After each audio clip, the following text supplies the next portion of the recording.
আমরা কিছু বলিনি, উনি বলছেন 1 লাখ টাকা করে দেয়া হবে, যেটা দোকান পুরো জ্বলে গেছে, আর যাদের হাফ জ্বলেছে 50,000 টাকা দেয়া হবে।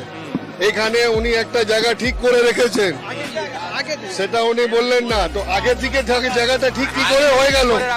আপনারা প্রশ্ন করলেন, আমি বলিনি, আমি তো পিছনে ছিলাম। উনি বলছেন একটা জায়গা আমরা ঠিক করে রেখেছি। উনি ওই বললো যে আমরা জায়গা ঠিক করে রেখেছি, ওখানে আপনাদেরকে শিফট করে দেবো, আর যার পুরো দোকান পড়ে গেছে এবার এখানে। আপনারা কি বললেন? আমরা কি বলবো, আমরা বললাম, তারপরে কেউ বলতে দিচ্ছে না তো। আমরা যে জায়গা আছি সেই জায়গা না, ইতিমধ্যে আমরা দেখছি যে এখানে মুখ্যমন্ত্রী চলে যাওয়ার পরেই যারা এখানকার ব্যবসায়ীরা তারা কিন্তু একাধিক অভিযোগ তুলছেন যে তারা জায়গা ছাড়বেন না।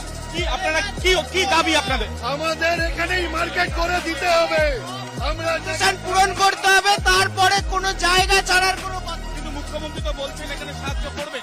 সাহায্য করবেন, করে ছেড়ে দেবেন, বলবেন যে অন্য জায়গায় চলে যেতে, আমরা চলে যাবো। আপনি কখনো পাঁচটিকের জায়গা গিদিরপুরের জায়গা বেয়ালা হয়?